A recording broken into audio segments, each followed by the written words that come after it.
following is a presentation of Main Street Media, your source for news, sports, and information on Main Street in Middle Tennessee.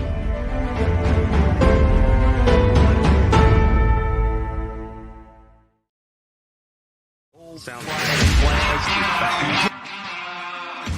30 years of the best sports talk in Middle Tennessee, featuring Tennessee Radio Hall of Famer George Plaster, Tennessee Sports Hall of Fame coach Watson Brown, and young guns Billy Derrick and Michael Cindric. And now, here's your host, George Plaster.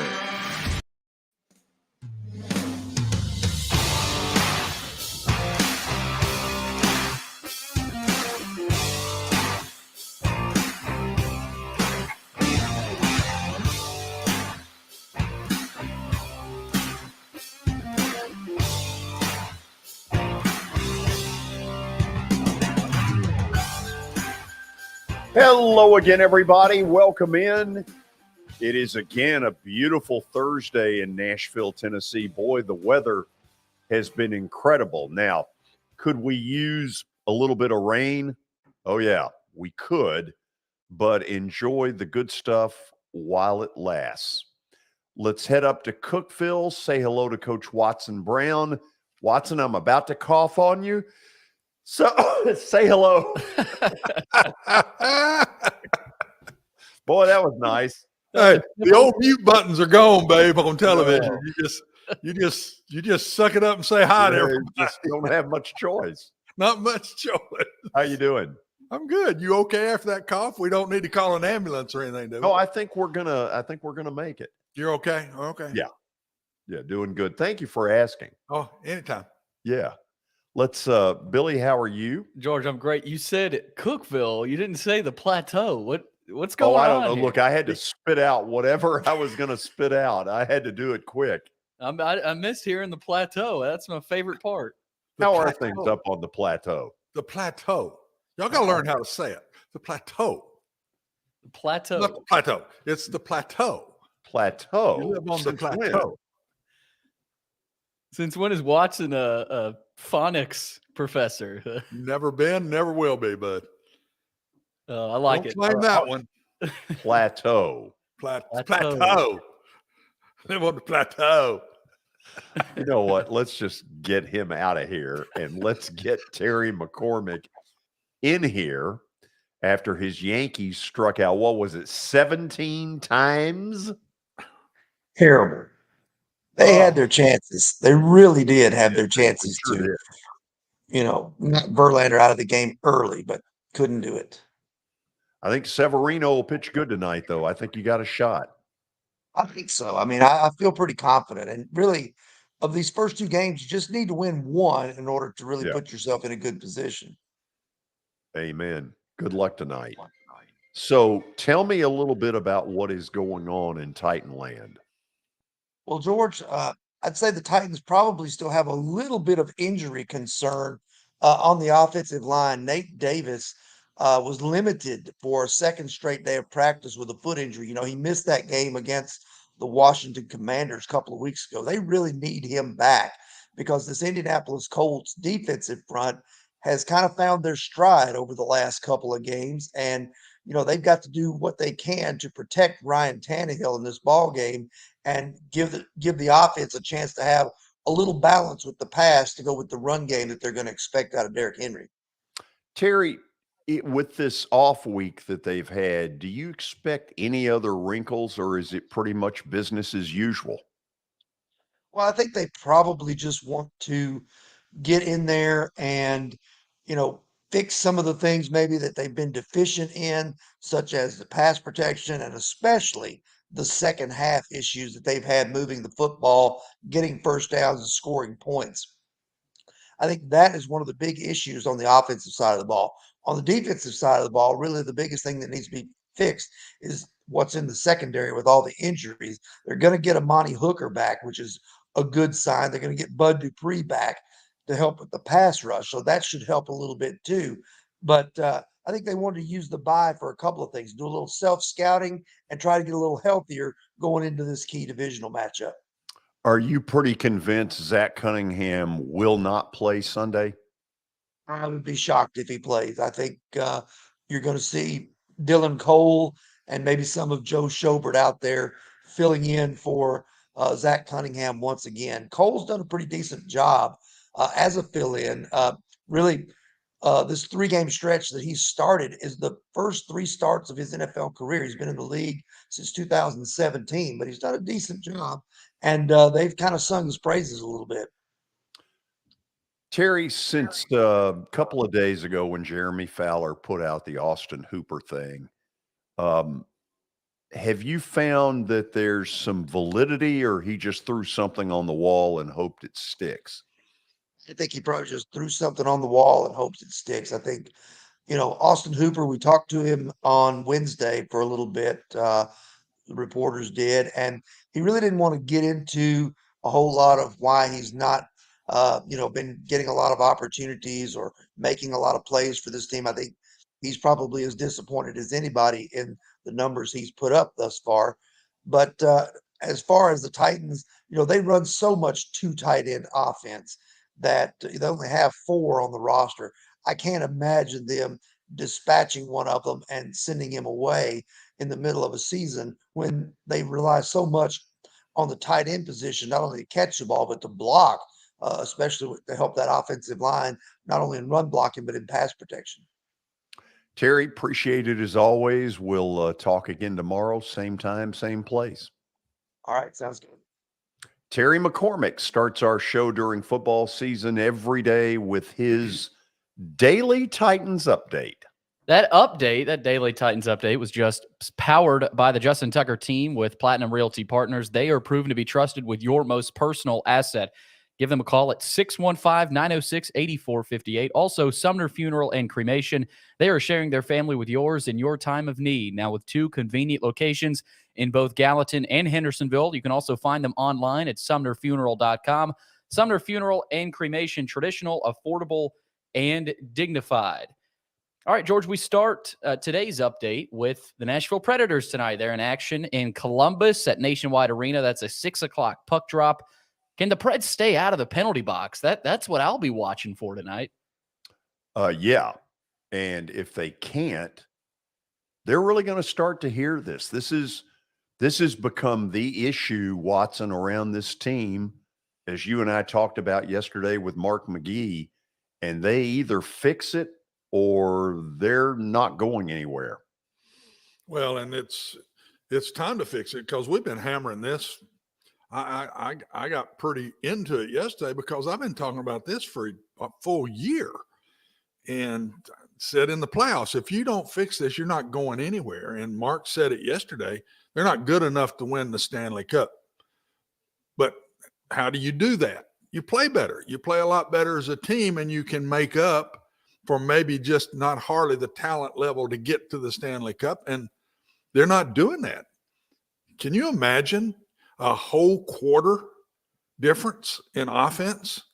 Can you imagine that? I don't know how they nearly won the game. Oh, I'll tell you how. First of all, they were in total control. UC was played out of his mind, also played out of his mind in the overtime period that allowed them to even get to a shootout. They dominated the game in spite of all the problems. He kept bailing them out. Well, Watson, finally the dam broke, in the final 4 or 5 minutes of regulation, and that's what ended up happening. Yep. Got to get it stopped. And I said it yesterday, strongly believe this, that those type of issues come from the head coach. Nobody else. The head coach has to get those things under control, and I hope he does. You can't. You come in with a physical nature about you that you want your team to play, but you can't not play by the rules. So he's got to fix this, George, and it's all on Coach Hines to do that. And I'll be shocked if he doesn't. Bingo. What's number 2? Number 2, George, we've got some NFL tonight, Thursday Night Football. I think they're calling this the Sports Equinox night, where you got basically all four major leagues in action. Of course, Thursday Night Football tonight, Arizona and New Orleans, 7:15. Arizona's a 2.5-point favorite tonight. We might see that a little bit later on the old card, but Arizona, New Orleans tonight. At least this will probably be better than Monday night's game. Well, We're it'll hoping. definitely be better than the last 2 Thursday night games, where the over-under has been 12. Take the under. It's unbelievable. If you like field goals, man, Amazon Prime, they've got field goals. They've got defense, they've got field goals, and they've got Ryan Fitzpatrick with those goofy-looking outfits he's wearing. Oh, the pre and post game set. Oh, what in the world? That's even better. It's a freak show. What else you got? George, we got more NFL. Tom Brady has apologized for his controversial comment the other day. He compared going through an NFL season to military deployment on a podcast with Larry Fitzgerald. He said, "I almost look at an NFL season like you're going away on deployment in the military." And it's like, man, here I go again. But he apologized earlier today, calling the metaphor a very poor choice of words. I guess. Watson, he has come unglued. This thing is getting him, George. It's getting weird. It's getting him. This divorce thing is getting to him bad. I can see it in his eyes. I mean, he's got to get something worked out. This is tough. It's tough on the Bucks, but he's also making poor decisions. This statement, over there publicly yelling at your players, your linemen like that. There's a way you can get on them without going over there and sticking a finger in everybody's face. And then to me, the real bad one was not traveling with the team and missing a walkthrough on Saturday to go to his old owner's wedding. I couldn't believe he did that. Did he sit with Belichick? Huh? I kind of doubt that one. You'll be on the right and you'll be on the left. I'll bet you Belichick was there, though. So that's interesting sure you brought that up, George. So, I mean, I wonder if they spent some time hugging each other on the side. I don't know. You want my gut feeling? Would you not say he's doing things we ain't ever seen him do before? Oh, my God. I mean, in that locker room that while they may not be saying it to the press, they are all sitting there yapping about what has happened to him. Well, you leave the team on a Saturday day for a game, and that's an important walkthrough. And then you come back and things aren't going, you're jumping everybody. Those two to me don't go together. That just don't go together. And he's going to have to get himself straightened out, or they're going to end up having a bummed out year when they're favored to be one of the couple of teams coming out of the NFC for the Super Bowl. Right now, they don't look at it all. Anything close to it. No. Another sign is losing to Kenny Pickett, rookie quarterback. So it was really Kenny Pickett and Trubisky, because Pickett was gone in the third quarter. Trubisky went 10 of 12 when he came in. So where's that defense we saw early in the year the Bucs were playing? I mean, they're getting picked apart right now. Now they're not getting a lot of points on them, but they're not being dominant like we've seen them be. Certainly not. And another team that hasn't been as dominant as we thought they would be is the Baltimore Ravens. Lamar Jackson, one of the worst fourth quarter quarterbacks we've seen. We had that on the stat of the day. He's got a receiver. You did have to bring that up again, didn't you? Yeah. Yeah, bring that up again. Why don't you, Billy? I was talking to Michael about it yesterday. We said, y'all should have gotten that. Oh, thank you very much. Tell Michael to get to town and sit in this seat and see how dadgum you young guns, you know what? Us old, I won't call us what I would call us, but what are you thinking? Us old people. Excuse me? You didn't say that on TV, did you? He just did. You didn't hear me. This tide will turn, brother. You two will take it on the chin. At some point, George and I are going to double team the fool out of you. So our stat of the days will be much worse than yours have been. I can tell you. You can just go back to 1980. We'll come up with one. It's easy. Well, you don't know anything that's any earlier than 2012. Good point. You think the world started All we got to go back is 2000, and neither one of them will have a clue. Clueless. I'll go to Michael for that one. Yeah. But what were they both? 2 years old at that point? They have no sense of history. No, none, zero. I'm not They the can't spell historian. history. No. Not the historian that George is. But George, as I was getting to, Yeah. What were you getting to? I was getting to Deshaun Jackson, veteran receiver, has said that he wants to sign with Baltimore because of Lamar Jackson. He said he's been keeping his eye on Lamar for a while and that he sees a lot of characteristics to Michael Vick. So Deshaun Jackson may be hoping Lamar Jackson will maybe help revive his career somehow. Wonderful. That was a heartwarming story. Keep going. You guys got to talk about it. No, we don't. We're passing on that one. You and Michael can talk about that one off the air somewhere if you want to have fun with it.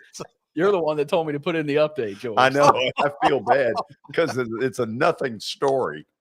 Keep going. Good one, Billy. Oh, man. Don't be telling stuff behind the scenes like that, Billy. You got to watch yourself, boy. You can't be doing that. Starting to reveal some show prep. Yeah, you doing show prep here now. We don't do that. It's against the rules. We got a couple more here. Mac Jones is going to start Monday night against Chicago, and Dak Prescott will start on Sunday against Detroit. So, I mean, there's a big shock. A couple of big quarterbacks coming back in action this weekend. Yeah. Dak against the Lions, Mac Jones against the Bears. That's the Monday night game. Great game. He better perform because I'm telling you, Zappy's been playing some Zappy ball. has played very well. Yeah, Zappy, I mean, he took the reins. He's led the Patriots to 2 wins. He sure has. I mean, and played well. It's not just being out there managing the game. He's made plays. Yeah, he's only thrown 1 interception. I mean, Mac Jones better get it on quick. There could be a hook on him that we all don't know. I'm telling you. Could be a quick hook. Hook to a hilltopper. Ooh, good one, George. Yeah. That was a good one. H's there. Sounds like a movie. So are we now finished? We are all that done. Was a riveting update. Thank you, George. It's my honor. You're welcome. Let me tell you what's coming.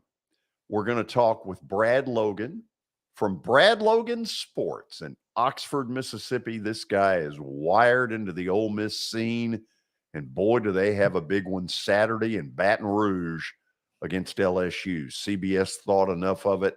It is their game of the day at 2:30. Then during the 5 o'clock hour, Underdog picks.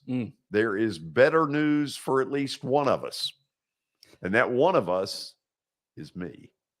It's the guy on the left of your Congratulations, George. You climbed up a little bit closer to not being in last place. Exactly. Yes. Thank you, Watson. Would you just X him out of the picture? No, I like this, George. Yeah. I'm a producer. Great. Hey, Billy, this man has gotten on me for 3 years for being dead last. He has eaten me up for 3 years. I have every right, at least for a couple of weeks, to get on his case a little bit. Oh, deal. This is your chance. And I'm doing it too. I'm going to deal with it. I'm going to deal with it as well. I don't know how, but we'll figure that out at 5 o'clock. We'll go to our first break. This is Main Street Media Television.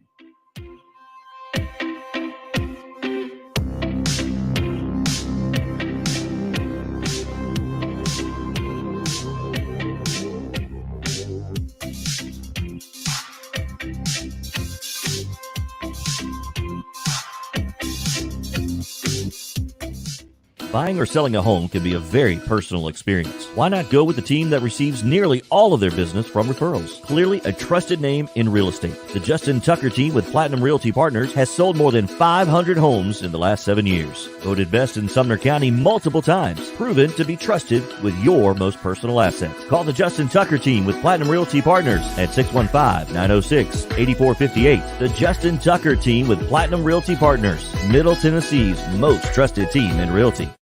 I highly recommend Sumner Funeral and Cremation because of their caring nature and attentiveness to detail. Pre-planning your funeral now will bring you peace of mind and less stress to your loved ones. When the chaos of losing you happens, your family can honor and celebrate your life, knowing things are happening just as you wanted them to. Pre-planning determines the details of your funeral, cemetery services, and can be less expensive. We are honored to serve you and are always here for you in your time of need. Sumner Funeral and Cremation. Traditional, affordable, dignified. SumnerFuneral.com. Jody Jones Dentistry can handle all your dental needs, from the basics to cosmetic procedures. All of this in the nicest dental facility I have ever seen. Jody has done it right. They're located conveniently at 55 Music Square East, and for an appointment, it's simple. Dial 615-259-5100 and tell them Plaz sent you.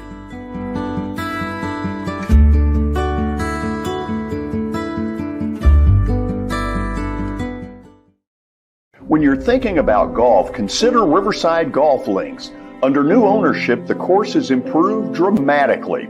It's now 27 holes, complemented by a 9-hole executive course. Book a tee time now at 615-847-5074 and get ready to enjoy the beauty of golf in the Old Hickory area at Riverside Golf Links.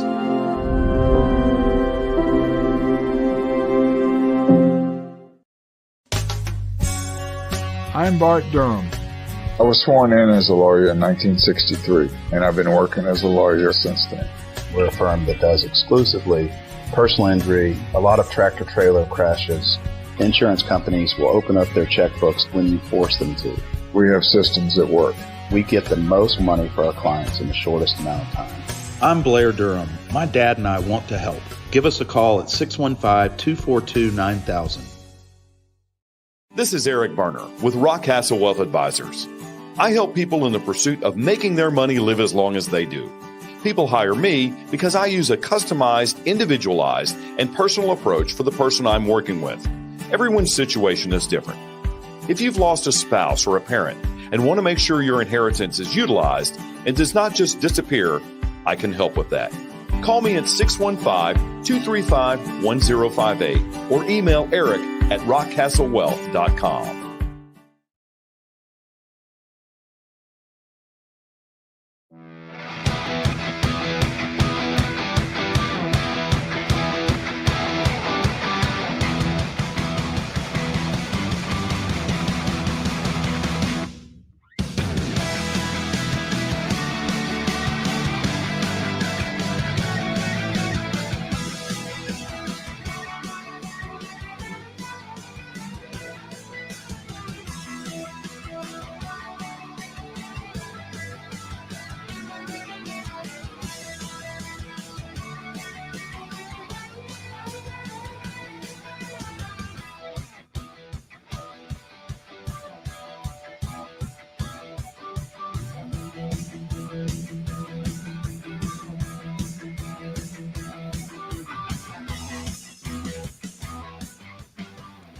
You know, for all the talk about Georgia and Alabama and Tennessee as the big three in the SEC, kind of quietly, a fourth has crashed the party. It's the undefeated Ole Miss Rebels, who are 7-0 and headed to Baton Rouge Saturday for a huge showdown with the Bengal Tigers. I'm told Brad Logan, Ole Miss insider extraordinaire, is on the line with us. Brad, how are you? I'm doing well, George. It was great meeting you in person at the Ole Miss Vanderbilt game. And, that game started out, Vanderbilt fighting really hard, but Ole Miss was able to withstand that Commodore punch in the second half. And, yeah, it's a big one on Saturday. The Rebels are undefeated. Oddly enough, George, opened up as a 2.5-point favorite. The Rebels were. Now LSU favored by 2.5 at home against a top-ranked team, and LSU's not even ranked. You don't see that very often. No, you don't. I'm guessing that means a bunch of Bayou money has gone, I don't know, to Houston or to Vegas or somewhere, because you're right. It's another one of these where you're like, is the right team favored? And And I don't know the answer to that, George. And the reason I say that is in one hand, I'm like, well, Ole Miss is 7-0, and I just don't know how good they are. I don't know if they played anybody with a pulse, because in one hand, we've seen Vandy, we've seen Tulsa, we've seen Georgia Tech's not very good. The best team Ole Miss has beaten so far, I think, is Kentucky. And then, we saw South Carolina go on the road, beat Kentucky without Will Levis, and then Kentucky comes back and beats Mississippi State with Will Levis. So maybe Kentucky's a decent team. Auburn, ran, pretty roughshod over that Ole Miss defense. So a lot of unknowns with this game. I think the main thing is what we do know is that Jaden Daniels, the quarterback for LSU, is playing much better, and Ole Miss is going to try to run the football. Those are the two things we know pretty much for sure. Brad, let me ask you this. Down in the Oxford area, you can play the game of saying, boy, if Ole Miss goes to LSU and wins and then somehow gets Alabama in Oxford, the sky's the limit. How much of that kind of talk is going on down there? Well, honestly, I think people are cautiously optimistic. I said on the show last night that I think that's a pretty adapt word to talk about this offense and this defense and this Lane Kiffin-led team. And the answer is you can have a pretty good season if you lose on Saturday to LSU, but you can have a fantastic season is on the horizon if you can win at LSU. And you're going to have to do some things. This is a gauntlet for Ole Miss. I mean, right now they've got the 109th ranked schedule of all active 113 teams. That's because the schedule is ahead of them. It's not behind them. And because, if you go down to LSU, by the way, you've got to go on the road to Texas A&M, a night game the following week. Then you come home to face Alabama. Then you go on the road to face A.J. Jefferson or D.J. Jefferson and the quarterback for Arkansas. And then to cap it off, you've got Mississippi State at home, who, by the way, Mike Leach is 0-2 against Ole Miss. I can guarantee you the Bulldogs will be ready for the Rebels on Thanksgiving night. So it's a murderer's row, and I think everybody is optimistic, but I think they're realistic because it's very easy that you could say that Ole Miss goes 7-5 or maybe 10-2, and it's going to be interesting. But it all starts on Saturday for sure. Yeah, it's what Watson talks about a lot, the piling up of opponents one after another that makes it so hard. Brad, when I saw Jackson Dart here, I came away going, not sure. So I'll ask the question, is he good enough if they're down by 4 with 2.5 minutes left to lead them on a game-winning drive? Is he at that caliber? Without making a mistake, I don't know that he is right now, George, but I think he's getting better each week. From the very beginning, and the schedule's set up really nice to have a team that's full of transfers.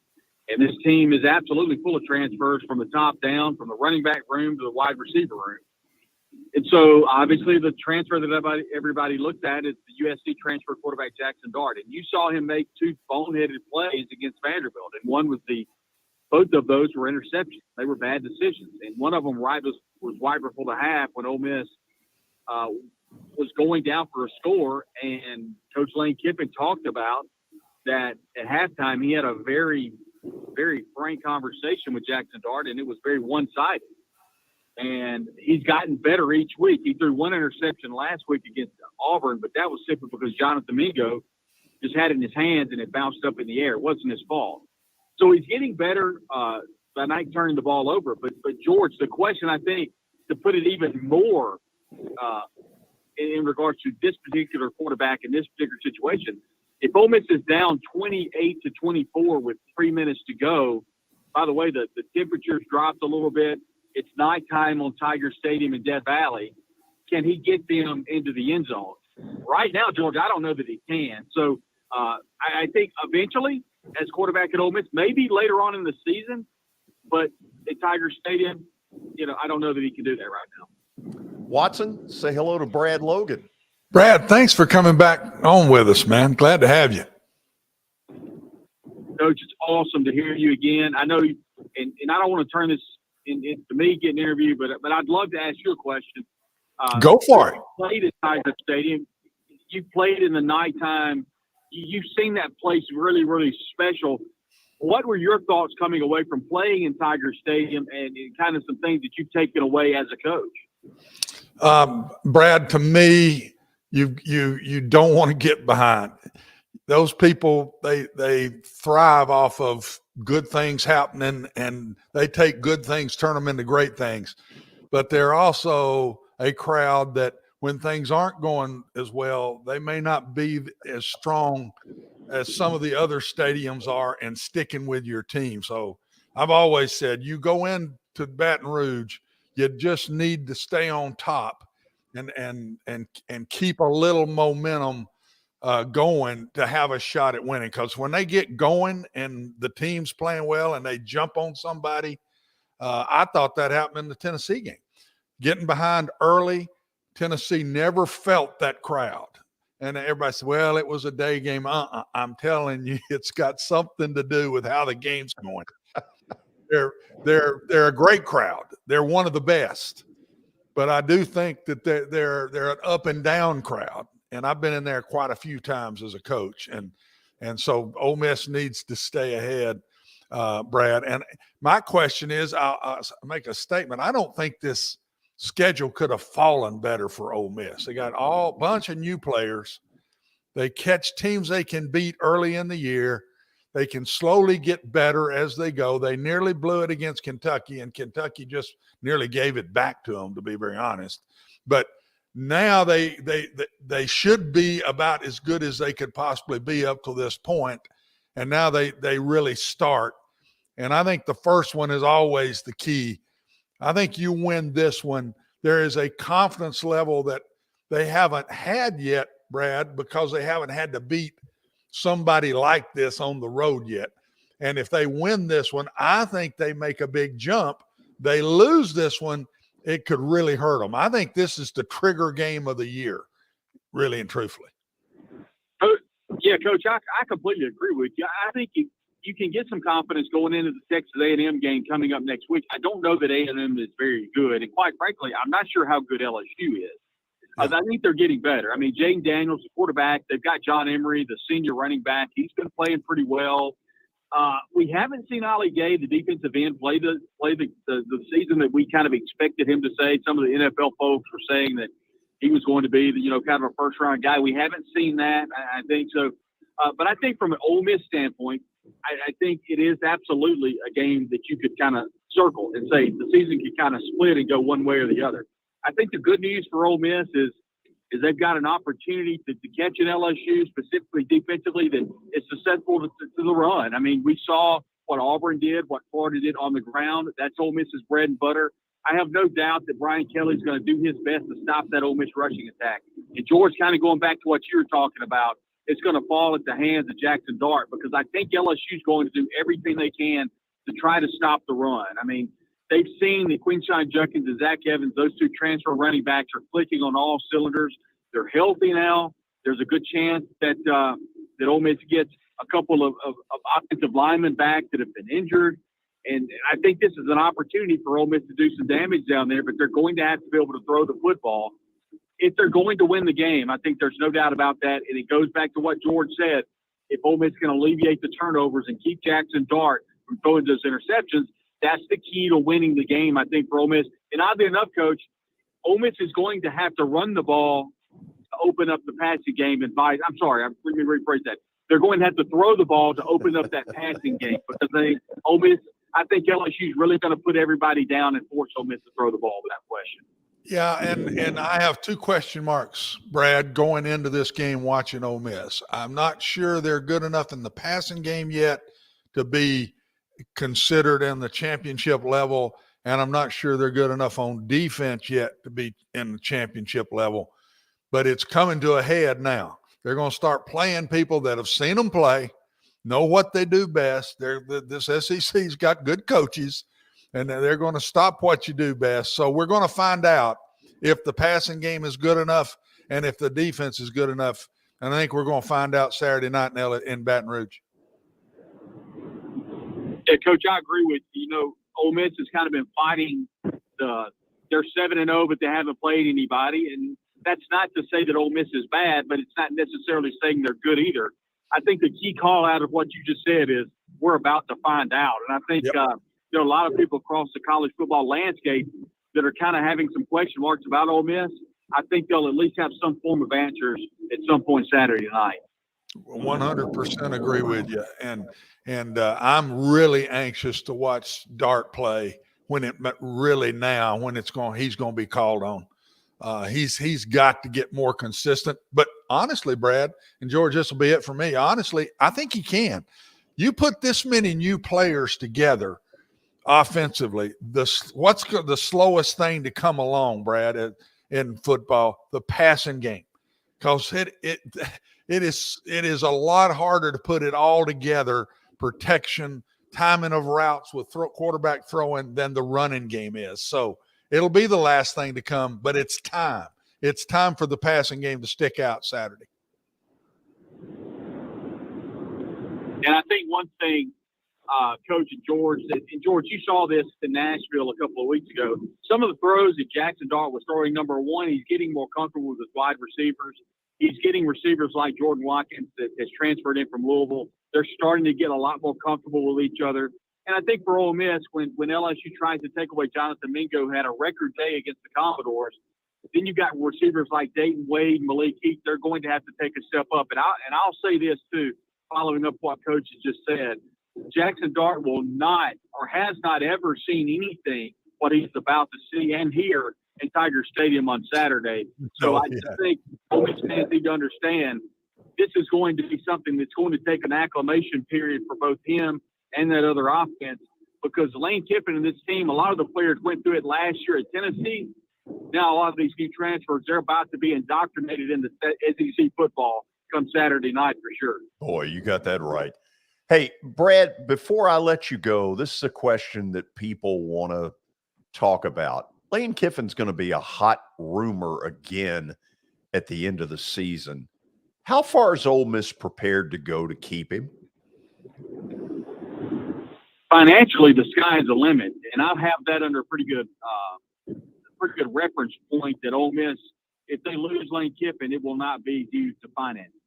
Now, there could be an opportunity that could have Lane Kiffin maybe go somewhere because he feels more adapt or maybe more comfortable about winning a national championship. And I do think there are other places that you have that opportunity. But if you are playing in the SEC West, you're essentially in a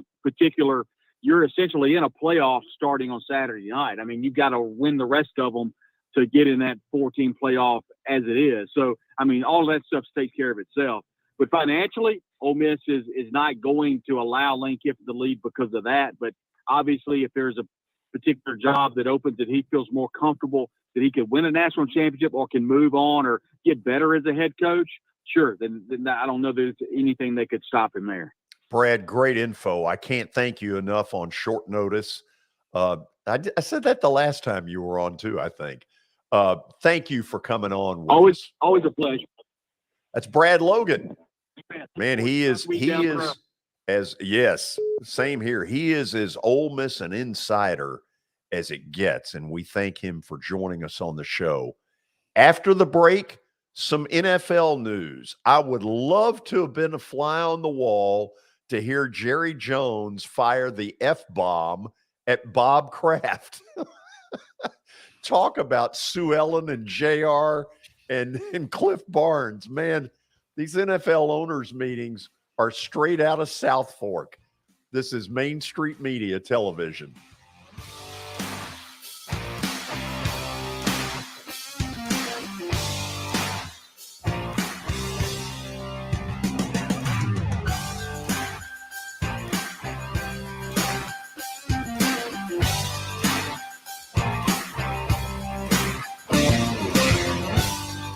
For Dustin Timmons and Joey Donnelly, they welcome every opportunity to serve and satisfy their clients. Whether you are looking to build your dream home or renovate your current home, their team will ensure that every client and remodel is unique, luxurious, completed on time, and within budget. Contact them today to set an appointment for a free consultation or to view some of their completed projects by logging on to DonnellyTimmons.com.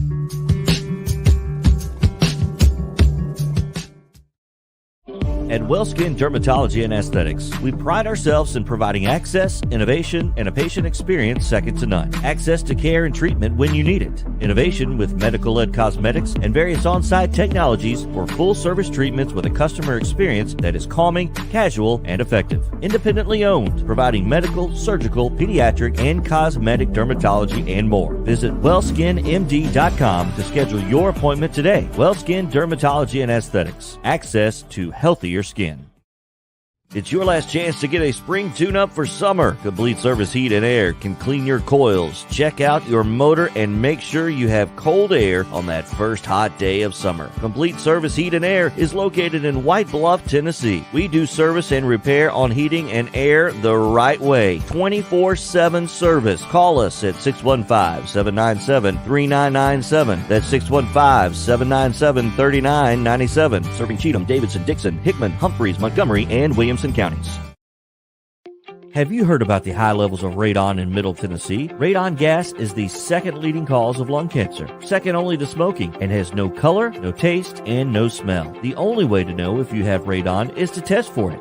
Duret Radon Mitigation offers testing for small and large-scale residential and commercial properties, plus mitigation services. Visit DuretRadonMitigation.com to request testing or get a free estimate for mitigation. That's DuretRadonMitigation.com.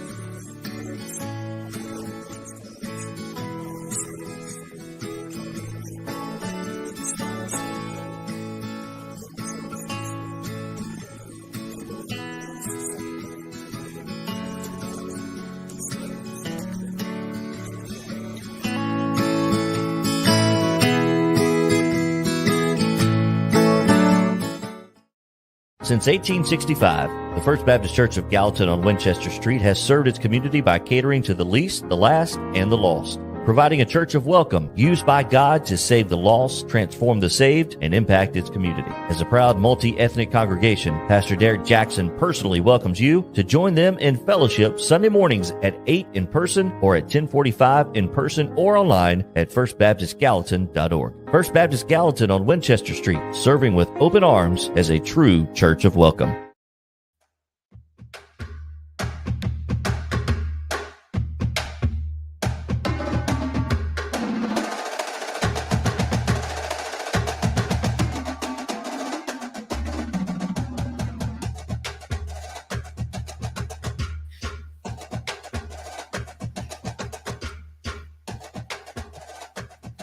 Well, as a lot of you know, the NFL owners have held their meetings this week. I would have given anything to be a fly on the wall to hear some of this. Watson, it's been well chronicled that Jerry Jones and Bob Kraft went at it. That picture looks a lot more lovey-dovey than when they got in that room a couple of days ago. I get the feeling that something's about to explode on the Daniel Snyder front. I don't doubt that that's what was going on that got heated. And when, of all people, Jim Irsay comes out and says Daniel Snyder needs to go, I think he's going to go. Boy, I can't wait to see, because, hey, that vote becomes personal. Everybody knows how you vote. And I'm anxious to see how different owners vote on this, because it's going to come up. There's no doubt they're going to vote. And I just wonder if they've got enough votes to do it, and who will run scared, who will be strong. I don't know when that is, but I look forward to the day. So you don't think, George, that Jerry Jones was at the Kraft wedding? You don't believe he was there? The trouble that they had, you figured that he was invited and maybe didn't show up, or maybe he didn't give a gift commensurate with his wealth. I don't know. Oh, Lord. I don't know. I feel like something is going to happen now when an owner, because up till now they've all brushed it aside and nobody wants to touch it. It's like a hand grenade. But all of a sudden, Irsay, of all people, comes out and says he needs to go. I think he's going to go. Well, the hand grenade happened when the story came out about Snyder nailing everybody. That was the hand grenade. And so now you're sitting there saying, am I one of those? Do I want to vote this and then have him coming after me, knowing that I voted to put him out? Like I say, I'm anxious to see which owner votes which way. And it's going to be fun to see. I'm not as strong that he'll be out as you are. I'm telling you, I'm not as strong as you are. That's a strong vote to come out and do that. I think there's more coming, Watson. Well, we'll see. I think you're going to get more info on what's been going on in Washington. I hope for their fan base that they get some closure on this. That is too good a franchise to have been taken into the mud the way this has been. Let's go to Green Bay for a minute. Watson, I remember a year and a half ago, Aaron Rodgers screaming and yelling about, you have got to get me some weapons. And you know what? He's right. Yeah. They don't have any weapons. He's right. He's absolutely right. And all these quarterbacks are good players, but when all of a sudden their dudes are gone, they ain't near as good. Look at Brady when he had his out for about 3 weeks. When you don't have those guys that you know that you can throw it to, and you've got to have at least 2 of them, because if you're going to double this one over here, you know you can throw it to the other guy. They don't have the weapons, and I'm not sure how good they are, period, George. I was not impressed with that defense against the Jets the other day at all. So I'm not sure the biggest overranked team going into the season wasn't the Green Bay Packers. We'll see. But I don't see a team near as good as the last year's Packers. So in the sweepstakes of that one free agent wide receiver that's sitting out there, if you're Green Bay, do you go get him? I don't know. I'm not sure they're sitting there saying, how good are we? Do we want to go spend this money and we're really not that good a team? Whoever goes after him really thinks they can win it all. At this point in a season, and you go take a guy this late, you're bringing a guy in to take you all the way. I don't think a middle-of-the-pack team signs him whatsoever. I don't think he will go to a middle-of-the-pack team. I don't think he will. I think he liked last year. He liked the taste of last year. And I think he's going to do the same thing. He's looking to see who's good enough to win it all, as a team is maybe good enough to win it all, needing a guy. Should the Titans be pursuing this particular situation? If they think they're good enough, how do you not? How do you not? I'd just sign him for a year if he'd signed for a year. How do you not? You don't have a go-to guy. You do not have a go-to guy. You're not going to have a go-to guy. Trey Burks is not going to be that guy this year. He's sitting out now for 3 more weeks? He's on the IR. Right. He's not going to be the guy. So you don't have one. And if they're truly think they're good enough, I don't see how you either trade for him. So that's what I thought, and that may be dying down. I said, okay, what they're doing, they're going to take Hooper. They're going to use him and maybe somebody else and try to bring in another offensive tackle or a wide receiver. That's where I think they're really hurting. And I thought that's what they're up to. This makes sense to me. And now it's kind of died down, George. I don't think the Titans are good enough to win it all. I think they're plenty enough to be a 4th seed in the playoffs. But I don't think they're good enough to win it all because of a missing Taylor Lewan and a missing A.J. Brown. Okay, let's go. Let me just sort of toss a couple at you. Okay. I watched Denver a couple of nights ago, and for a little bit of the first half, I saw some of the magic in Russell Wilson. But then the whole thing just died again, and they look just as lost as they've looked all year. Are they fixable? Their defense is plenty good enough. It's a shame. I don't like the offense at all. I don't like the flow. I don't see an offense. Like with the Titans, I see an offense. I know what they're trying to do. and it works or it don't, but I know what they're trying to do, George. I can't say I can watch Denver and I even know what they're trying to do. So, yeah, I agree with you, and it's frustrating. I don't know how good the talent is or whatever, but I also see nothing in a thought process of what they're doing. The reason they were good early, that's their game plan from the week. And I think they were open the week before, so they had 2 weeks to game plan. And they went down their little script, and once they got through the script, he was 10 for 10. But as soon as they got through the script and then adjustments are made on the other side, they went back to nothing again. That's what they've looked like all year. And I keep asking myself, is this Russell Wilson or is this the offense that they're trying to run that I don't see any philosophies, I guess is the word. I don't see a philosophy, or is a combination of both? I don't know that I can answer that yet. I'm not willing to believe that Russell Wilson in 6 months went from this skill level down to this. I'm not buying it. Yeah. And I don't think it's him. I don't know. I put it on the offense first. I put it on the philosophy of what I see him trying to do. That's what I put it on now.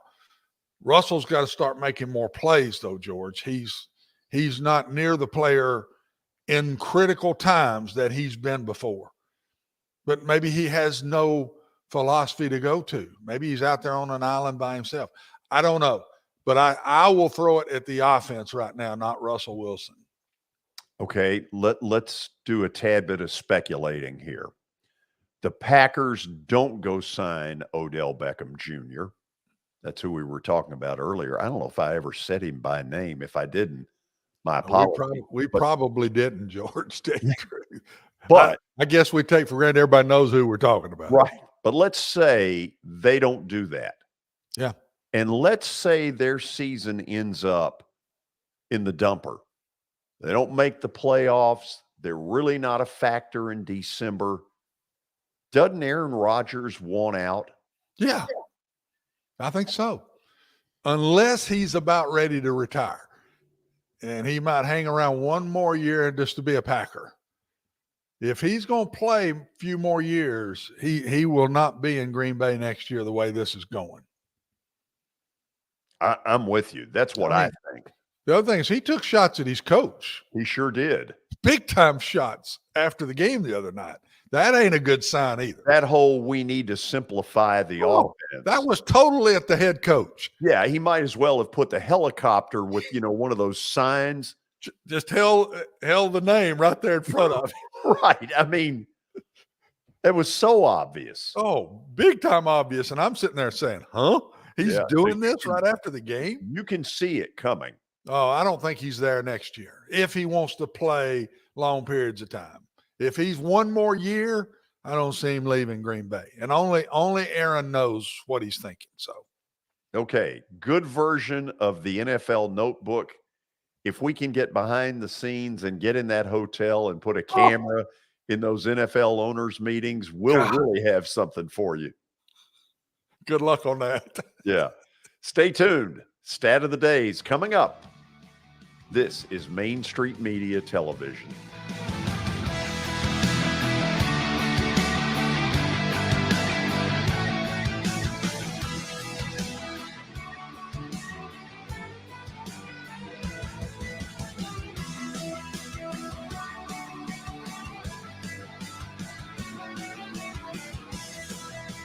Serving Williamson and surrounding counties, Bone and Joint Institute of Tennessee offers comprehensive orthopedic care with 16 subspecialized physicians. Our practice provides high-tech care with a hometown touch. We offer physician clinics, physical and occupational therapy, advanced imaging, and surgical services, including interventional procedures. Call us at 615-791-2630. We're Bone and Joint Institute of Tennessee. High-tech care with a hometown touch.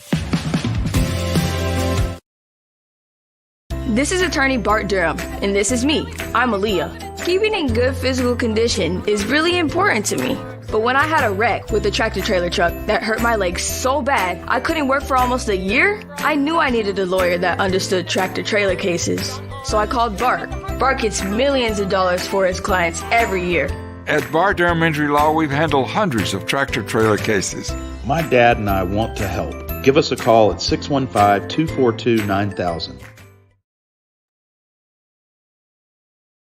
At Sumner Funeral and Cremation, our mission is to serve families as our own, celebrate the life of their loved one, and help begin the healing process.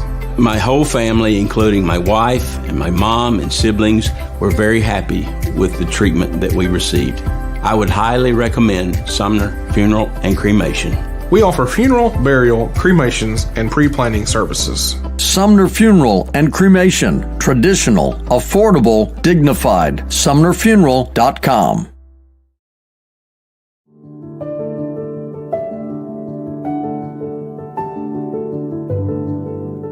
Welcome to the Omni Nashville Hotel. Urban elegance with a vintage touch. Our 800-room hotel opened up in the fall of 2013 with 746 guest rooms and 54 suites.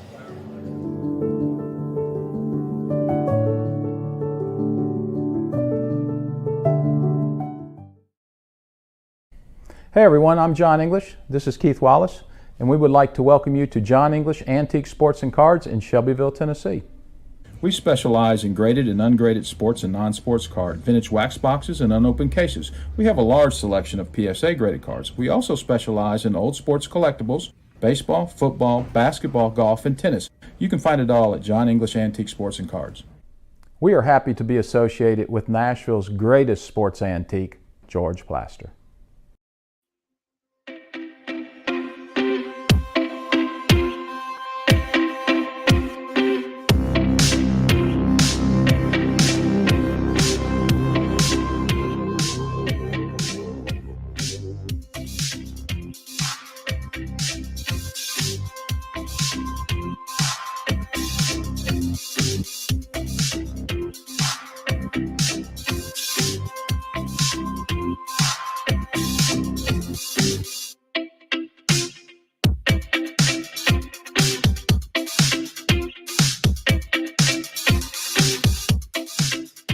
It is time for Stat of the Day, powered by John English Vintage Sports and Cards.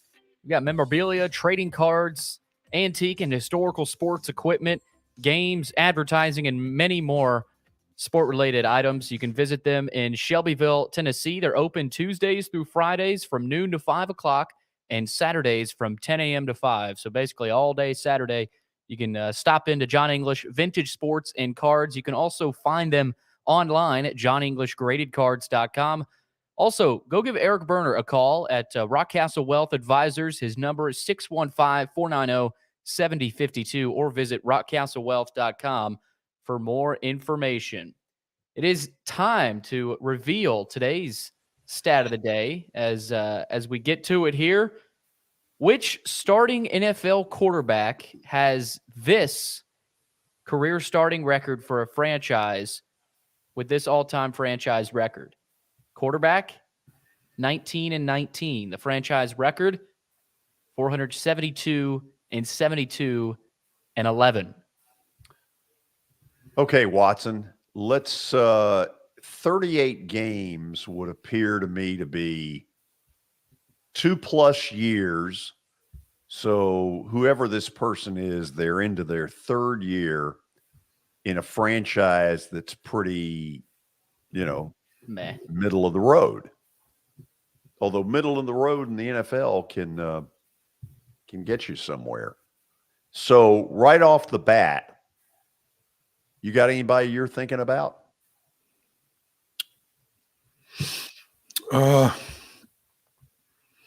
Middle of the pack, 3 years playing, because this is a middle of the pack team with a franchise record of what it is. And he's been with them 3 years. Would the Chargers be that? Let's think about that. That'd be 940 games, which would be about 55 years. Or they hadn't played long enough? You know what? I think you've got it. Who did he say, George? He said the Los Angeles Chargers. No way. Well, you still got the quarterback, I'm guessing. You know who their quarterback is. We're not going with John Hadel. You think, Watson, do you think he even knows who John Hadel is? No. Well, I didn't hear the quarterback's name. You gotta make sure you know what number did John Hadel wear when he played for the Chargers, Billy?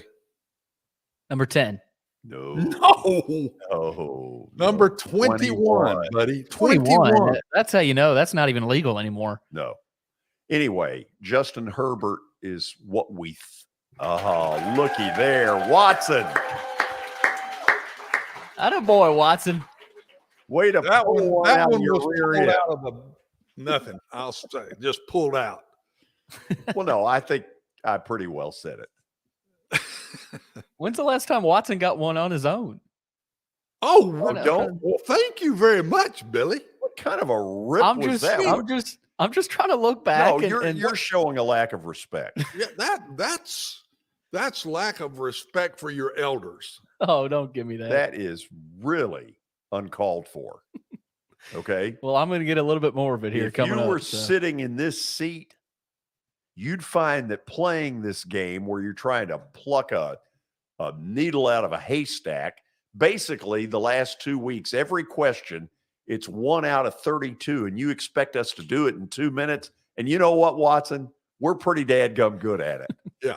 Oh, their time's coming. I'm telling you. Yeah. The longer I listen to him, the more I say their time's coming. Oh yeah. We just gave him one. We gave him a stat. What number did John Hadel wear? Well, when he played for the Chargers. When did he play? In the 60s. Long before you were born, brother. You could have given me somebody at least from the 80s. Well, no. Why? Do you do us that way? You're all over the place when you give us these questions. Seems like some dissension in the ranks. I'm telling you. Billy, if I were you, I would let everybody know that we've reached 5 o'clock. Chase is the next youngest. I wonder if he knew what number. We've got him here. We need to ask him. Okay, we'll ask him in a minute. Okay, well, I've got some reading to do first. I know you do. Read well. We are into the 5 o'clock hour, and it is powered by Middle Tennessee Bone and Joint Clinic. They combine state-of-the-art orthopedic service with a family atmosphere. Whether it's a sports injury, a sprained ankle, or a major joint replacement, MTBJ has the staff, training, and equipment needed to take care of any patient in any circumstance. Visit them on the web at mtbj.net for more information. And that rolls us into Week 8 Underdog Picks, powered by Sir Speedy.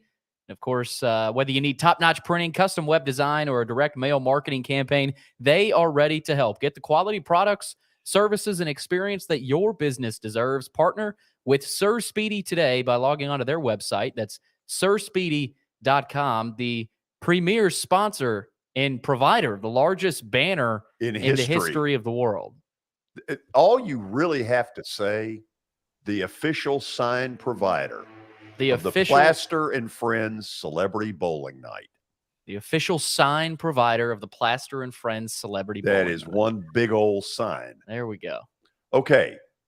It is time for Underdog Picks. Let's bring the contestants front and center stage. Left corner at the bottom, Darren McFarland, recovering from the Guardians' lengthy playoff run. They took the Yankees to Game 5. Man, I was rooting for you. Yeah, George, I figured once they got rained out, I was screwed.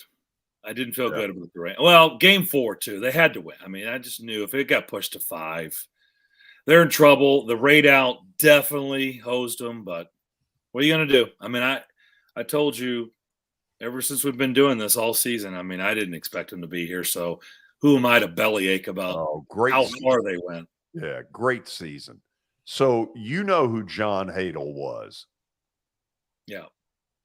By the way, can MTB fix my bone and joints? Because they need fixed. Wow. Sorry. Darren health update. Yeah. Well, I'm just, trying to give some love to one of your sponsors and see if they can fix my bone and joints. Yeah. What have you broken now? I haven't broken anything. It just aches. It just hurt all the time. It could be all that hair product. Oh, this is au naturel, George. What are you talking about? I'm sure it is. Chase McCabe is pinch hitting for Willie Donick. When did you find out about this? I'm guessing, what, in the last hour? No, actually, he planned ahead. I was proud of him. He asked me yesterday. 3 o'clock. Yeah, 3 o'clock. Yeah, no, at 3 o'clock. No, it was yesterday. I was like, sure, I'll do it. It'll be fun. Yeah. So you won for him when you pitched it the last time. I did. So did he give you a list of games, or did he just say, screw it, you're better than I am? Just like today, he did not participate at all. So he just let me fly on my own, which worked out well for him. Freedom. That's big. Are you over the Braves? You're wearing a green shirt today, George. I'm shocked. I'm sorry. I'm shocked. Darren. I'm confused. I thought you would look like an orange cone today on the show. Traffic cone. Oh, did George take Tennessee last week? Yeah. Yes. Very good. Yes. That worked out. Smart people do that. Talk about magic. So, Chase, are you over the Braves' loss?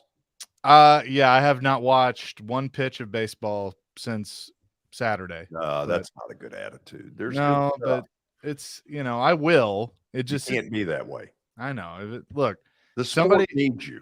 Somebody asked me if I was okay, and I just put the Braves World Champions hat on and sent them a picture and said, I'm doing just fine. Here's the answer. We're not done. No. This is not the last world title that this nucleus is going to win. You need to remember that. No, it's not. This is not the 90s. This is, they're going to win more than one. I'm curious of where Dansby's going to go because I don't feel like he's coming back. But, I wonder what's going on there. I wonder if he's asked for the moon. I wonder if they're not, being fair.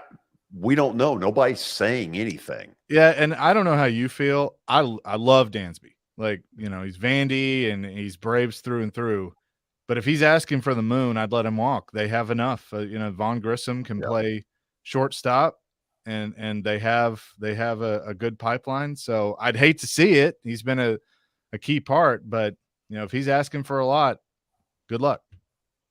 Commissioner, take over. Act like you're in charge. Gentlemen, welcome to week 8 of the Underdog Picks, brought to you by Sir Speedy. Let's go over the week 7 results. Willie Donick will go through his pick first. He had Penn State +7 at Michigan, and Michigan boat raced them. I mean, that was not even a ball game in that second half. Penn State lost that one 41-17. So, Chase, a little bit of pressure on you today. That we'll have to. We'll have pressure on Chase. He's undefeated.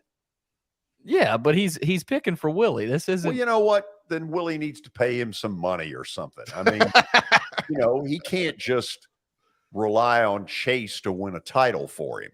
Hey, Chase, I'm confident in Chase. I'm not. Oh, I am too. I think that's why thank you very much. A good shot at this, Chase. If Willie were forced to react to that beatdown last week, what would he say? This is your commissioner speaking, or something like that. Yeah, we've heard that. We've heard that before. No, he'd probably praise both teams and how they all did a good job. And, it just Coach Willie would come out and then he'd move on. Coach Willie. Yep. Well, gentlemen, Darren's familiar. This is your commissioner speaking. And I'm here to say George Plaster has won a bet. My goodness. I mean, I can't believe it. Yes. George, congratulations. How does it feel? You took Tennessee +7. Everybody was ripping you. Everybody said no shot here, but Tennessee pulls it out 52-49 on Saturday. I mean, what are the feelings right now? Darren, did you notice Tuesday night that they played Rocky Top at the Preds game? Oh, yeah, and then they scored right afterwards. Right, and did you notice how many people participated? Yes. Did you see how many people had window flags and shirts and sweatshirts on Sunday morning? Unbelievable. Coming out of the woodworks. Have you guys watched Hendon Hooker's Heisman odds and how those have changed? He was like 60-1 or some. I've seen 80-1. I got him at 40-1 beginning of the season, and now he's like +250. Do you know who the first person is that I heard bringing that up? Who's that? Watson Brown.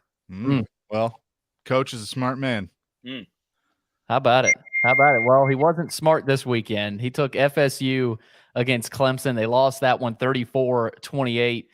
Watson, you were close here, but didn't really in that second half. Didn't really ever think that would come. No, I wasn't come close. totally true. I could tell middle of the second quarter that thing was over. I wasn't close. That was a bad pick. I had another one in my heart. You got to bet. You sure can't figure this stuff out. So you better just bet with what you feel. And I was going, I told George this before, I was going with Hawaii to upset Nevada. I didn't take it, and I went with this one. Bad pick. That game was not that close. Darren, how bad is a team to lose to Hawaii by double digits? Bad. Bad. Real bad. Wretched. Okay, final pick. Vandy and MTSU ripped Hawaii to shreds, right? Mm-hmm. Yeah. Who beat Hawaii again? Who was it? Hawaii. They beat Nevada. They beat Nevada. Nevada. Yeah. Nevada. We'll see how long. Let's get to Darren's pick because it was a good one. Let's get to it. Illinois plus the 6.5 against Minnesota, and they got the win 26-14. Darren, I was a little confused by that line, and I'm glad somebody took it there. But big Brett Bielema, he keeps rolling, and he rode the boat this weekend. Sunk the boat. Yeah, he sunk the boat. That's right, boat. Watson. But look, when you look at his physique, he does do a lot of rolling. There's no doubt. He rolls right out of cafeterias and buffets and all kinds of stuff. Look, if you had over 40.5 carries for Chase Brown, you were a winner. Did you guys see that? He carried the ball 41 times in that game. Yeah.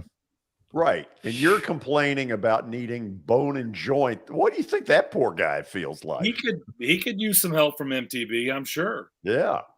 Okay. So is this where you release the standings? This where is. I'm still dead last. Yeah, George still dead last at 1-6 with you. You got a touchdown on the board. You got 7 points though. Thank you.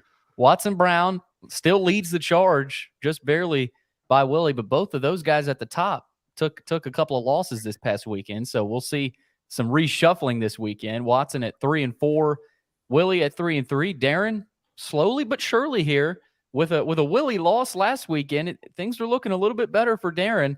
So chipping away. Darren at 2-5 now, 13.5 points. Darren, all of a sudden, your self-esteem now it's got to be way higher than last week. I mean, we were talking about the poor self-esteem last week. I mean, that's got to feel better now. Yeah, Billy, I'm within striking distance. I mean, I can now see the competition. So that excites me. Yeah. There's light. The leaders. There's light at the end of the tunnel for D-Mac. So we'll have to see what the hell is there for me? Well, there's work to do. I just stuck in some gutter and never going to get out. You need 2 touchdowns, George. Thank you, Chase. Thank you for your perspective. You're welcome. I think we need to go to a break. Let's do it. Let's go to the break. Darren's got a little time limit. You know, unlike Willie, who's big timed us with his Predator duties, Darren has duties as well, but he is here, present and accounted for. Right, Darren? That's right. Stay tuned. He leads off. Oh, big time. Darren, Willie Chase, me, and then Watson hitting cleanup. Stick around. This is Main Street Media Television.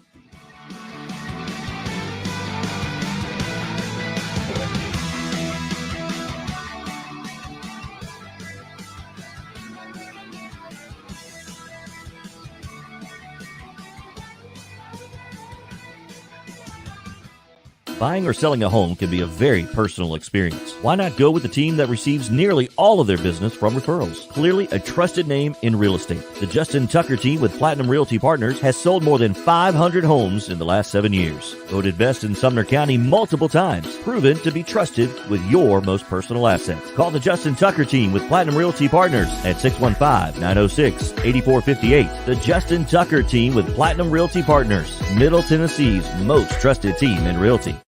I highly recommend Sumner Funeral and Cremation because of their caring nature and attentiveness to detail. Pre-planning your funeral now will bring you peace of mind and less stress to your loved ones. When the chaos of losing you happens, your family can honor and celebrate your life, knowing things are happening just as you wanted them to. Pre-planning determines the details of your funeral, cemetery services, and can be less expensive. We are honored to serve you and are always here for you in your time of need. Sumner Funeral and Cremation. Traditional, affordable, dignified. SumnerFuneral.com.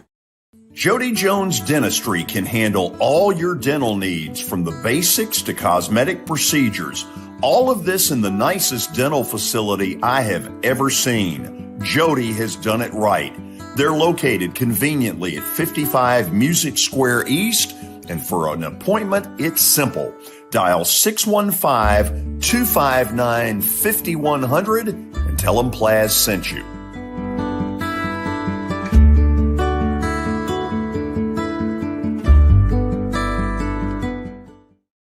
When you're thinking about golf, consider Riverside Golf Links. Under new ownership, the course has improved dramatically.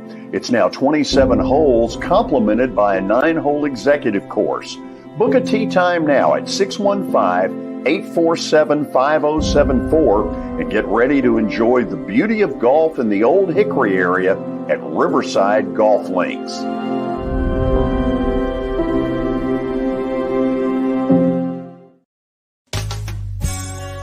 I'm Bart Durham. I was sworn in as a lawyer in 1963, and I've been working as a lawyer since then. We're a firm that does exclusively personal injury, a lot of tractor-trailer crashes. Insurance companies will open up their checkbooks when you force them to. We have systems that work. We get the most money for our clients in the shortest amount of time. I'm Blair Durham. My dad and I want to help. Give us a call at 615-242-9000. This is Eric Berner with Rockcastle Wealth Advisors. I help people in the pursuit of making their money live as long as they do.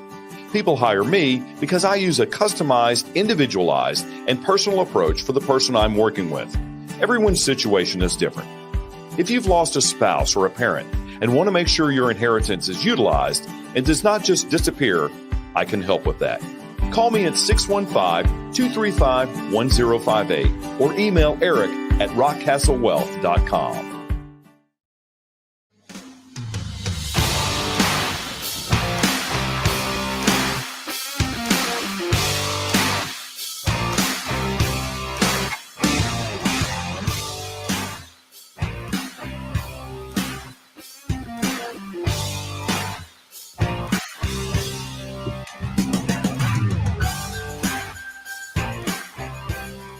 It is the moment that none of you have waited for, the time where we reveal what's going to happen this week in the Underdog picks. Before I turn it over to the commissioner, here is the order. Chase doesn't get his own picture. No, it's okay. I need to contact Chase next time. I thought Willie was in it, but then I got a text from Willie saying Chase is going to be his pinch hitter. Yeah. So. Now I forgot to mention that he did ask me yesterday, but I think he told Billy at 4:00. When did he tell you? When did you find out? He has not contacted me. Really? No. So Willie really big timing us, man. Well, Chase is here and he is accounted for. So we got, he will go second pinch hitting for Willie. Darren McFarland will lead things off, as we just teased before the break. George Plaster will go third, and hitting fourth, Watson Brown. Darren, don't you agree with me that Watson's sitting there in the 4-hole? There's plenty on this week's Agreed. card. Yeah. Yes. I literally just told Chase during the break because he goes, I think you're going to steal my pick. I said, honestly, I like a lot of games. Yeah. So I agree with you. Okay. Commissioner? Gentlemen, this is your commissioner speaking. Yeah, whatever. As it'll get better It'll get better, and maybe it'll get better for you. Kind of rolling on here, George, this weekend. So we'll see about that. But starting things off, Darren Gummit, I just won, Watson. What is that? I don't know what was in his coffee today, but he has been a little brat all day long today. He really has been. I'm trying to step up my game. Willie Donick. You stepped in some mud, but hey, real quick, Darren and George, was I ever a little brat? Oh no, you were an angel, Chase. Yeah.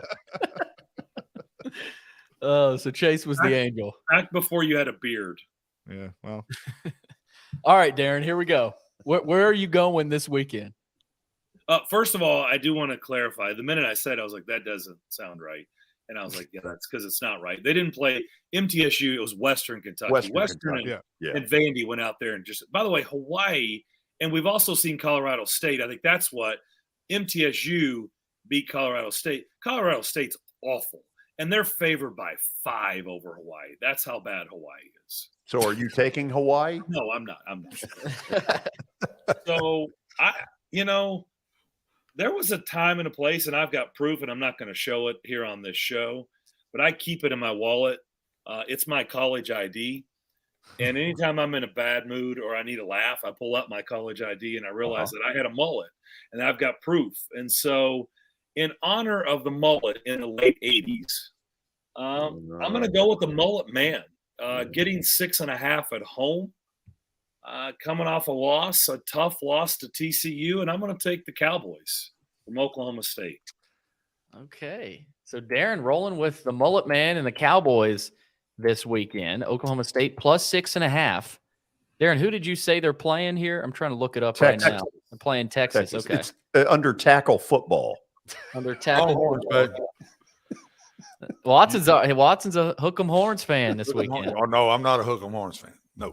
No. He's familiar with the program. Yeah. Well, he is familiar with it, but I'm not a Horns fan for a couple reasons we won't go into. Yeah, well, I'm not a Horns fan. Darren, you did it.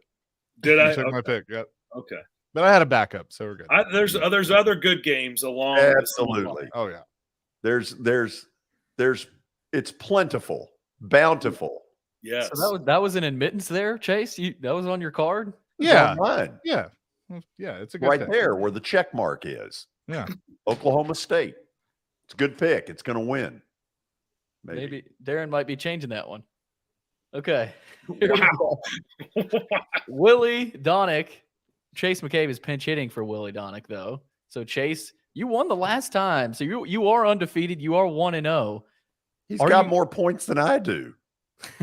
I know. And I, looking at the strategy, because Willie's only back by a couple points. I could take an easy one, a chip shot, but I'm going to try and help him out a little bit. I'm going to go to Eugene, Oregon and take UCLA plus 6. Yeah, there you go. That was second on my list. I mean, that's what I'm saying. That was my pick. I didn't think anybody take that one. Yeah, that was second on my list. There's still more. Though there's more. There's more. There's more. You like the card, George? I like the card a lot. It's a good card. It's a really good card. Okay, so there's some winners out there. There's some winners out there. We got a couple steals. Watson wasn't happy after that one. Chase not happy after Darren. So we'll have to see. George, you are on deck, and you like the card. You're darn tootin' I do. Watson. Yeah. Who was it that had the saying, give me liberty or give me death? Oh, you're going with liberty. Yes, I am. Old Hugh Freeze. Good for you, George. Yes. Was that on your list? Yeah. I wouldn't say it was real high, but okay. I had it. It was on the list. Okay. It was on my list. Darren, was it on your list? No, I've got some friends that are Mormons, so I wasn't going with liberty. Really? So this was a religious thing. I talked to Brent Peterson the other day, and I just felt I owed it to him to kind of side with BYU. So okay. What's that number there, George? No, what is the line on that? Again, under tackle football, Liberty's a 7-point dog. Okay. Is that the Plaster Sports Book, or is that Is that FanDuel? I need to confirm that. I will get confirmation there. So Isn't that your job? You would think he might look this stuff up before we talk, you know? I mean, well, I mean, I get the picks, and I'm out here scrambling for these. On my screen, which is CBS Sports, it says Liberty +7. Liberty, okay. Chase with the proof there. Well, okay. What did you think I was doing? I mean, I'm just. I mean, if sure. that's the case, then give me Liberty +17. I mean, we're not playing that game.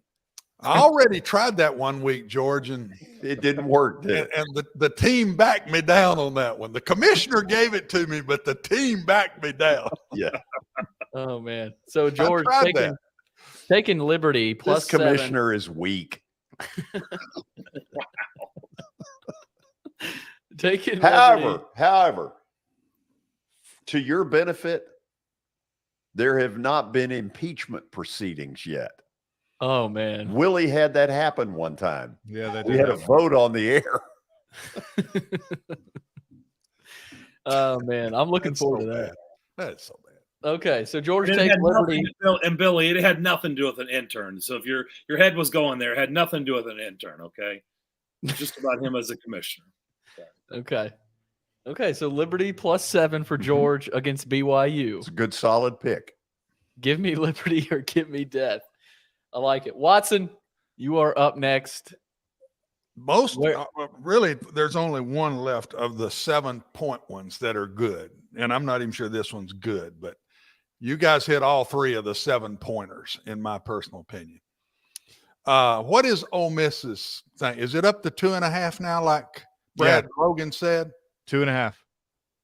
I'm going to either pick Ole Miss or I'm going to take South Carolina. It's one of the two. South Carolina against A&M. Is it 3 or 2.5 now? South Carolina is 3. South Carolina's 3 or 2.5. What do you think, George? You're always asking me. Who is it South Carolina's playing? Texas A&M at home. Texas A&M at home. They had an open date, and they're playing at home and playing Texas A&M. I would have taken Duke. Oh, good. Good. Did anybody have Duke? By the way, they're on my list. Yep. Yeah. Well, I took them in the other competition that you're a part of. Who do they got? Georgia Tech, don't they? No, they're Miami. And that's a Miami is a fraud. Fraud alert. Yeah. Okay, so Watson, did we get a pick? 2.5 and South Carolina's 3, right? Ole Miss is 2.5. Ole Miss is 2.5. South Carolina's 3. Correct. I'm going to go with South Carolina. Okay. I'm going with South Carolina to beat Texas A&M in Bryce, whatever they call it, stadium. Williams-Brice Stadium. Yeah. The other 7 I saw, guys, only one left I saw was that Washington-Cal game. Cal's been very good at home and very poor on the road. On the road, yeah. Darren, do you need to run? We can review. I can stick around for review. Okay, because I heard the Predators had somebody in the penalty box already. Wow. He's going for haymakers. Oh, man. Well, if we don't get this moving, there will be a delay game. So 9 times. 9 times. Man, we will keep it moving for you, Darren, and we'll review your pick first. You took Oklahoma State, the Cowboys, +6.5 against Texas. Watson loved that pick. I think that was on his card. So that was the number one pick. Yep. Willie, a.k.a. Chase McCabe, takes UCLA +6 against Oregon. Good pick. So another great pick. We'll see how that one pans out. George Plaster, Liberty +7 against Brigham Young University. So is that one at BYU, George? No, it's at Liberty. That's okay. Liberty, a home dog. Hugh Freeze will out-coach Kalani Sitake. Okay, so Liberty at home getting 7 against BYU for George, and Watson, South Carolina +3 against Texas A&M at home. So, gentlemen, all that's left to say now is good luck this weekend. Yeah, same too. There's some winners in there, guys. I think we've picked them. I'll be curious. to see. Yeah. I think there's winners in there. There's games out there to be won. Do you know what I almost did, Darren? I almost took Vandy. Oh, Darren, that might have been. Was that on your card? No. Well, Watson says no. Watson's shaking his head too. They're Missouri not open date. Vandy's had George, 3 toughies in a row.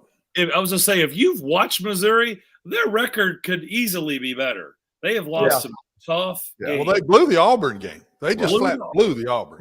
Auburn and Georgia. Watson, They played Georgia tight. You're right. They're not the four horsemen. Neither's Vandy. No, they're not. Neither's Liberty. Vandy's giving up over. Vandy's giving up over 200 is on that team. What was that, Darren? So Vandy's given up over 200 points this year. Right, they've gotten it all out of their system. Why didn't you take Vandy? No, I don't know why. Somebody's got to take Vandy this year. No, I don't know. Might as well have taken UT Martin if you're going to take that one. Wow. Darren, what time is pregame? Oh, I don't have pregame, George. Oh, he just wants to get out of here early. No, full disclosure, I got to take Maddox to a pitching lesson. So, well, go to it. That's important.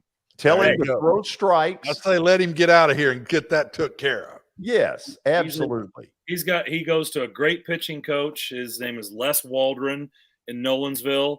He spent a season with the Cardinals, a season with the Phillies, and a season with the Cubs, and mainly pitched over in Japan. So you're looking for this child. Maddox is how old? He just turned 11 last week. You're looking for him to fund your IRA in about 10 years. Hell yes, I am. that bone and joint surgery. Yes. I love it. That's awesome. Darren, thank you. Yep. Thanks, guys. Chase, thank you for your pinch hitting duties. Yeah, thanks for having me. And Watson, thank you for just being here. Oh, I know you really mean that. I do. Okay, we'll go to the break and then Plaster bets. Let me butt in here. I don't know if you see him. Brian Stewart. I do see him. Brian Stewart's waiting. I do see him with the Titans hat. That's right. How you doing? I'm doing great. I like how you say that. You're like, oh, yeah, I do see him. He's there. I don't know how to take that, George. I really don't, but it's okay. Here's the thing. I've got to get stronger glasses. That's, yeah. Or either that or I just get better looking. I don't know which one is better. Either way. The little box that has your letters is really small. And so I see a B. And I think I see an N in there. Might need to go to the eye doctor. So, Brian, tell me what's going on. Just another glorious day here in Middle Tennessee, trying to get people into these right homes that they're looking for. It's we had an office meeting this morning, George. All my agents came in. We had some breakfast, got a little fellowship in. Main question that came up is, just like we were talking about yesterday, with the shift that's going on with the market, talking about thinking outside the box. And, I feel like that is something that we're just going to keep carrying on right now, because just like in 2008, the realtors that were selling and being successful in that period of time, and the lenders as well, they were all thinking outside the box. They were thinking, all right, well, what do we need to do in order to get buyers into homes and get sellers at the closing table? And, it worked. People got through that 2008 period where everything was doom and gloom. The piano was hanging over everybody's head and everybody thought the sky was falling. Well, a lot of that is going on nowadays where, oh my gosh, we don't have that 3% interest rate anymore. So there's no reason I need to go out and buy a home. Well, that's not true. There's still great homes out there. You can still get great value. What I'm seeing a lot more now are these lenders are putting these buy down points on the interest for the buyers.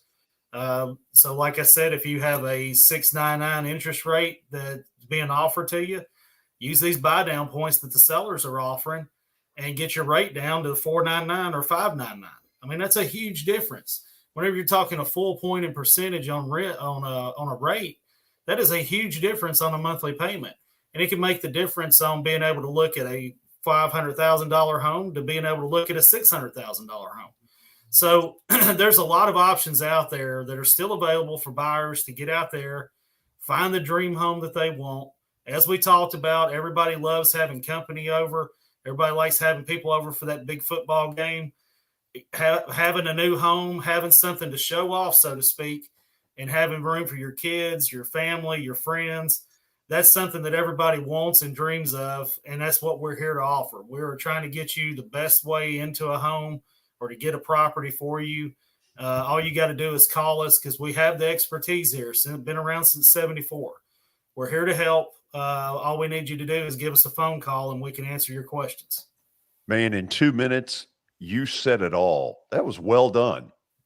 Well, it's only because you said that you thought that you saw me there, and I had to be prepared today because I felt like even Watson, like you said to Watson a minute ago, you're just like, Watson, just thanks for being there.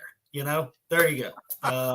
It's like Watson didn't even have to say anything. It's just that, yeah, Watson, you're there. Thank you, man. So Brian, just thanks for being with us.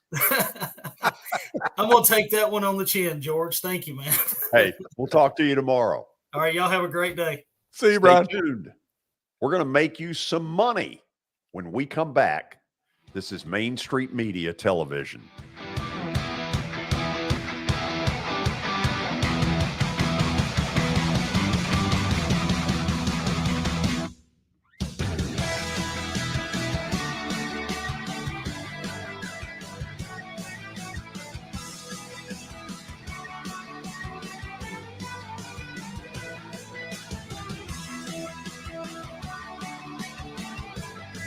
Serving Williamson and surrounding counties, Bone and Joint Institute of Tennessee offers comprehensive orthopedic care with 16 subspecialized physicians. Our practice provides high-tech care with a hometown touch. We offer physician clinics, physical and occupational therapy, advanced imaging, and surgical services, including interventional procedures. Call us at 615-791-2630. We're Bone and Joint Institute of Tennessee. High-tech care with a hometown touch.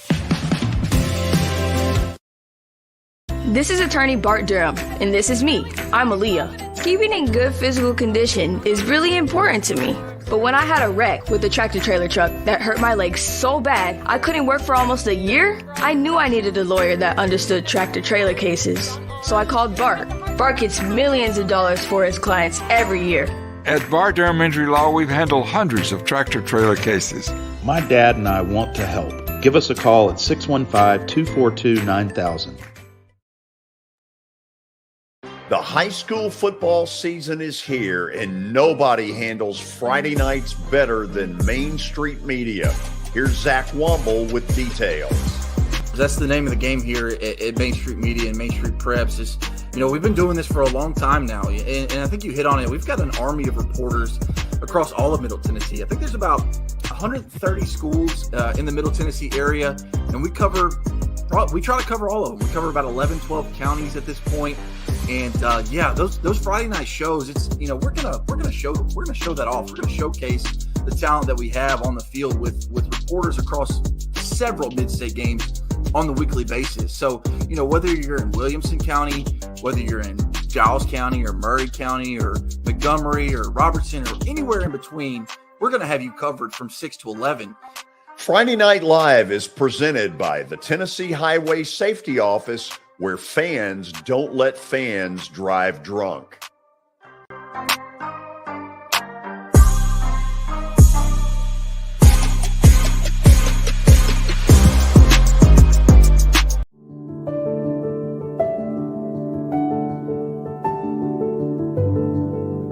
Welcome to the Omni Nashville Hotel.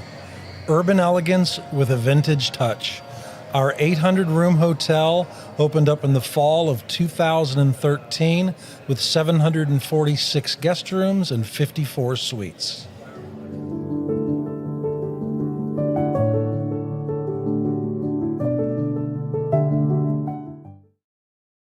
At Sumner Funeral and Cremation, our mission is to serve families as our own, celebrate the life of their loved one, and help begin the healing process.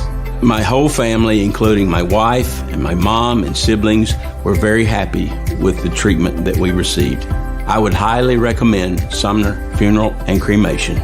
We offer funeral, burial, cremations, and pre-planning services. Sumner Funeral and Cremation. Traditional, affordable, dignified. SumnerFuneral.com.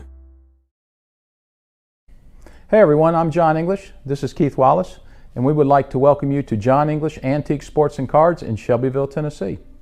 We specialize in graded and ungraded sports and non-sports cards, vintage wax boxes, and unopened cases. We have a large selection of PSA graded cards. We also specialize in old sports collectibles, baseball, football, basketball, golf, and tennis. You can find it all at John English Antique Sports and Cards. We are happy to be associated with Nashville's greatest sports antique, George Plaster.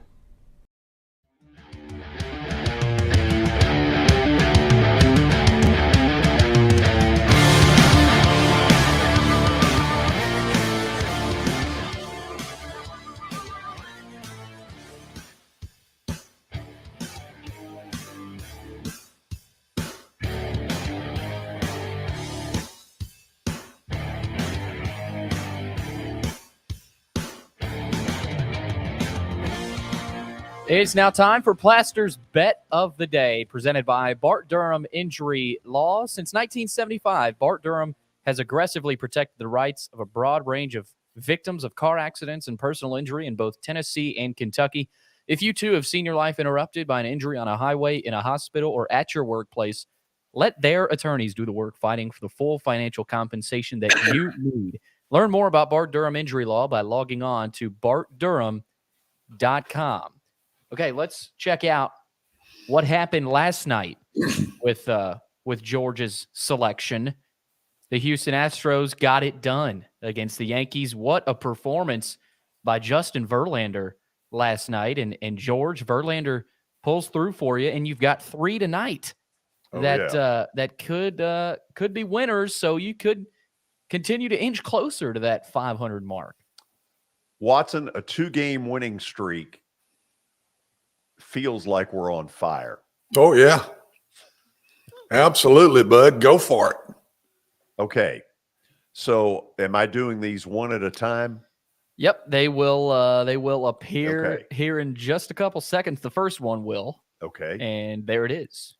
Watson, I'm going with Arizona tonight just simply because I think the travel, the 3 days in between games, it's a decided disadvantage. It's not any great show of respect for Arizona. It is also the fact that I don't think New Orleans is all that good. Andy Dalton will start tonight for the 4th consecutive week instead of Jameis Winston. I just think Arizona, this is sort of their time. They get DeAndre Hopkins back. That'll give them. That's what I said. That guy is bona fide. So he's a touchdown a game. So I think you're dead on with this one. Oh, I like it. Now check this next one out. Yes, I'm going with one of my old broadcast schools, Georgia Tech, and here's why. Under Jeff Collins, this team was 0-3. He got shown the door. The interim is 3-0. Watson, the interim is making a real run to force this new athletic director to pay attention to him. However, the new guy, Jay Batt. Watson shaking his head. No, that's his name, Jay Batt. No, I'm saying this guy's got to run the table to get the job. Yeah. They're going for a big name this time. Right. And I think it's going to have some level of Alabama tie. Who knows? But they're going for a big. They're not moving up, in my opinion. But this guy has done a really real good turnaround. Virginia isn't any good. Georgia Tech's going to win this game. Did you watch them? They're awful. They're awful. They are I don't know awful. how you get that bad. How's that quarterback turn from what he was last year to what he is this year? I can't figure them out. And Virginia is awful. He's got guys around him too. I don't know. I can't figure them out. I mean, how about Virginia and Virginia Tech at the same time going poop? Yeah. Unbelievable. So I'm with you on this one. I think Georgia Tech wins by more than 3. Now, here is the least that I feel confident about. Is this the Battle of the Belt? Is that what they call this? Oh, I don't know. Yes, they call it the Battle of the Belt. You're dead on there, young pup. Appreciate it, Coach. Young pup. Young pup. Watson, I'm taking South Alabama. You should. You think so? Yes. South Alabama's pretty good this year. Yeah. You think I'm now, going these 3-0? Usually throw out the record in this game. But I'd lean towards South Alabama myself. All three of these are on television for Thursday night. A lot of stuff to watch. Watson, we're going to go 3-0, and then tomorrow we're going to lay about 6 of them on you. Oh, good gracious. Well, I hope you go 3-0 because I went with you on all 3. That's a bad sign for you, bud. I'm not a gambler. I don't know. We'll So see. you're out tomorrow, although I think we're going to hear from you for just a few minutes. Oh, yeah. We're going to do the Titans analysis piece. We'll get the Titans. Tail of the tape. Oh, Tail yeah. of the tape. Excuse me. The Titans. Tail of the tape. It's big. Listen, other than that, have a good weekend. Same to you, buddy. Enjoy the ball games. Thank you. Appreciate it. Billy? See you, Billy. George, see you, Coach. I'll see you in the morning, George. Well, no, don't let that out. Well, I mean, that's a broadcast secret. Whatever. Can you believe that, Watson? Whatever. I'm telling you, Billy, you can't be telling the off-the-air secrets, bud. Wow. Well, maybe no one knows. Well, now they do. Now they do. It's our show prep. Billy, thank you so much for being with us. Thank you all for joining us for the show. I'll be back tomorrow. I know Watson will be back. Billy, I'd say he's 50-50 at this point. This is Main Street Media Television.